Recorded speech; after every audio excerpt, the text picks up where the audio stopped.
Mr. Erhart? Yes, tell him he must come home to me at once. That snow is dreadful tonight. That doesn't matter, only make haste and go. It's only just around the corner. Why, Mum, you can hardly call that just around the corner. Of course it is. Don't you know Mr. Hinkle's villa? Oh, indeed. So it's there Mr. Erhart is this evening. Where else should he be? Well, I only thought he might be where he usually is. What do you mean? Well, at that Mrs. Wilton's, as they call her. That's all nonsense, Selina. Go straight to Mr. Hinkle's and tell him to come home to me at once.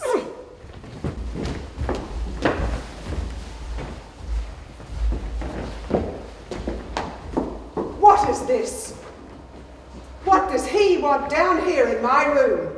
He wants to come to an understanding with you, Gunhild. The last time we stood face to face, it was in court, when I was summoned to give an account. And this evening, it is I who will give an account of myself. You? Not of what I've done amiss, all the world knows that. Yes, all the world knows that. But it does not know why I did it, why I had to do it. People don't understand that I had to do it because I was myself, because I was John Gabriel Borkman, myself and no one else. And that is what I hope to explain to you. Temptations and promptings acquit no one. They may acquit one in one's own eyes. Oh, let all that alone. I have wasted enough of my wits over your black business. I too, during the 5 endless years in my cell and elsewhere, I had time to think it over. And afterwards, up there in the gallery for 8 years, I had still more ample time. I have retried the case myself. Time after time I have retried it. I have been my own accuser, my own defender, and my own judge. I have been more impartial than anyone else could be, that I venture to say. I have paced up and down in that gallery, turning every one of my actions upside down and inside out. I have examined them from all sides as unsparingly and pitilessly as any lawyer. The final judgment that I always come to is this: the one person I have sinned against is myself. I have skulked up under that there wasted 8 precious years of my life. The day that I was set free, I should have gone out into the world, the steel-hard, dreamless world of reality. I should have started again at the bottom and swung myself up to the heights anew, higher than ever before, in spite of all that lay between. It would have been the same thing all over again, take my word for it. I have never found one single soul to understand me. Never, Borkman? Except one, perhaps. Many years ago, in the days when I didn't think that I needed understanding. But since then, at any rate, there has been no one alive to my needs, to be afoot and to rouse me, to ring the morning bell for me, to call me to manful work anew, and to impress upon me that I have done nothing unforgivable. Why have you never come and asked me for what you call understanding? What use would it have been to come to you? You have never loved anything outside yourself. That's the secret of the whole matter. I have loved power. Yes, power. The power to create human happiness in wide, wide circles around me. You once had the power to make me happy. Have you used it to that end? Somebody must go down in a shipwreck. And your own son? Have you used your power? Have you lived and laboured to make him happy? I do not know him. No, that's true. You do not even know your own son. You, his mother, have taken care of that. You don't know what I have taken care of. You? Yes, I alone. Then tell me. I have taken care of your memory. My memory? Indeed. It sounds as if I were dead already. So you are. Yes, well, perhaps you're right. No, not yet. I have been on the verge of the death, but now I have awakened. I am myself, a whole Life lies before me yet. I see it awaiting, radiant and shining, beckoning, and you will see it too. Never dream of life again. Lie quiet where you are. Oh, Gunhild, how can you? I will raise the monument over your grave. I have brought up one to help me who shall live for this and this alone. His life shall be so pure and high and bright that your burrowing in the dark shall be as though it had never been. When I cry out to him in my need, he will come to me. It is with me that he will remain, with me and never with anyone else. Oh, I hear him. He is here, Erhart. Mother! Erhart. What in heaven's name? What do you want with me, Mother? What has happened? I want to see you, Erhart. I want to have you with me always. Have me? Always? What do you mean by that? I will have you, Erhart. There is someone who wants to take you away from me. Ah, so you know. So you know it too. Do I know it? Yes, of course. So you have plotted all this out behind my back? Erhart! Mother, tell me what it is you know.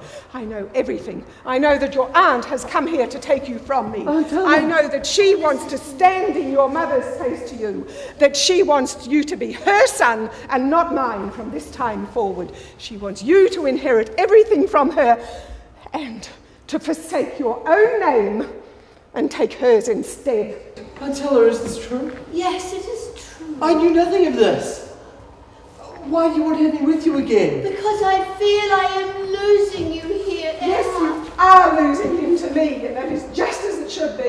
I cannot afford to lose you. I am a lonely, dying woman. Dying? Yes, dying.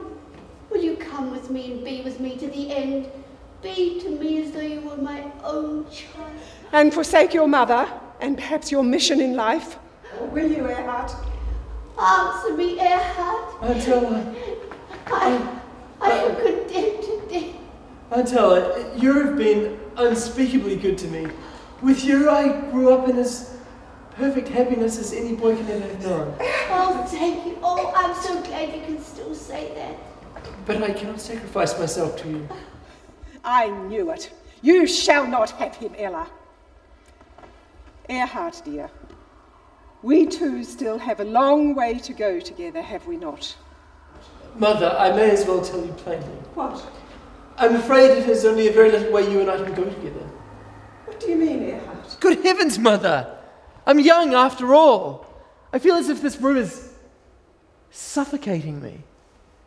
Here, with me? Yes, here with you. Come with me, Erhart. Come home with me. Well, so it's no better with you. It's different, but no better. It's as airless there as here.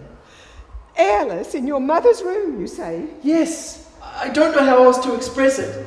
All this morbid watchfulness and idolization, or whatever you like to call it. I cannot endure it any longer. Erhart, have you forgotten what you have consecrated your life to? You have consecrated my life for me. I have had no will of my own. I cannot devote my life to atoning for the sins of another, whoever he may be. Who has changed you, Erhart? You have come under some strange power. You are not in your mother's power anymore, nor in your foster mother's either. I am in my own power, Mother, and working my own will. Then perhaps my hour has come at last. Oh, so? How do you mean, sir? I will work out my own redemption, that's what I will do. I will start again at the bottom. It's only through the present and his future that a man may atone for his past. Through work, through indefatigable work. For all that in my youth seemed to give life its meaning, and now seems 1,000 times greater than it did then. Erhart, come, join with me and help me in this new life. Don't do it, Erhart. Will you, Erhart? Help him. Father, I can't. I'm young. I want to live. I want to live my own life. Can you not spare 2 or 3 little months to brighten the end of mine? I cannot, my dear aunt, however much I may wish to. Not for one who loves you so dearly. And your mother has no power over you anymore. I will always love you, Mother, but I cannot go on living for you alone. This is no life for me. Then join with me at last, Erhart, for life. Life is work. Come, you and I will go forth into life and work together. Yes, but I don't want to work now, for I'm young. That's what I never realized before, but now the knowledge is tingling through every vein in my body. I will not work. I will only live. Live. What will you live for, For Erhart? happiness, Mother. And where do you think you can find that? I have found it already. Erhart. I've told them everything. So, the word has been spoken. And I suppose you all think I have brought a great calamity upon the house. You have crushed the last remnant of interest in life for me. But all of this is quite impossible. I should rather say it seems highly improbable, but it is so nonetheless. Are you really in earnest about this, Erhart? But this means happiness for me, Mother. All the beauty and happiness of life. That's all I can say. Oh, how you have cajoled and deluded my unhappy son. I have done nothing of the sort. Erhart came to me of his own free will, and of my own free will I went out halfway to meet him. Yes, indeed. That I can easily believe. Mrs. Borkman, there are forces in life that you seem to know very little about. What forces, may I ask? The forces which ordain that two people shall join their lives together indissolubly and fearlessly. I thought you were already indissolubly bound to another. That other has deserted me. But he is still living, they say. He is dead to me. Yes, he is dead to Fanny. And besides, this other makes no difference to me. So you know all this about the other, Yes, I know quite well all about it. and yet you can say it makes no difference to you. I can only tell you that it is happiness I must have. I am young. I want to live. Yes, you are young, Erhart. Too young for this. You mustn't think, Mrs. Borkman, that I haven't said the same to him. I have laid my whole life before him. Again and again, I have reminded him that I am 7 Oh, years nonsense, older than Fanny. he. But nothing was of any use. Indeed, Nothing? Then why didn't you close your door to him? You should have done that and done it in time. I couldn't do that, Mrs. Borkman. Why not? Because for me too, this meant happiness. happiness. I have never before known happiness in life. And I cannot drive happiness away from me merely because it comes so late. And how long do you think this happiness will last? Whether it lasts or doesn't, I'm only determined to live my own life at last. And you call this life, Erhart? Don't you see how lovely she is? And I have to bear this load of shame as well. Day after day I shall have to see my son linked to You shall see nothing of the kind, Mother. You may make your mind easy on that point. I shall not remain here. We are going away, Mrs. Borkman. Are you going away too? Together? Yes. I am going abroad to the south. I am taking a young girl with me, and Erhart is going along with us. With you? And a young girl? Yes, it is little Frida Fordall who's been living with me. And what do you say to this, Erhart? Well, Mother, since Fanny will have it so. And when does this distinguished party set out, if one may ask? We are going at once. Tonight. My covered sledge is waiting in the road outside the Hinkles.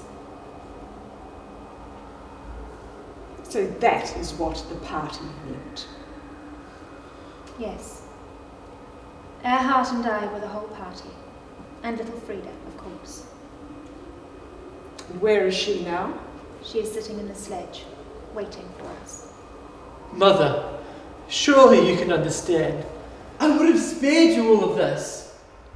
You and everyone. You would have gone away from me without saying a goodbye. Yes, I thought that would be best. Best for all of us. Our boxes were packed and everything settled. But of course, when you sent for me, Goodbye, Mother. Don't touch me. Is that your last word? Yes.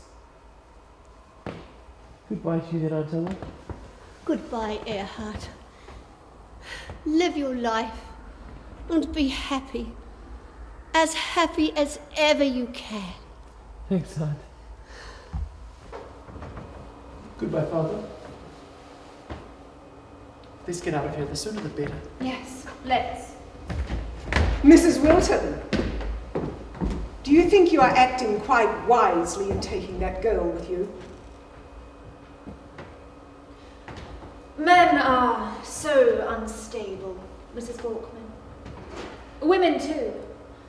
When Erhart is done with me and I with him, then it shall be well for us both that he, poor fellow, shall have someone to fall back upon.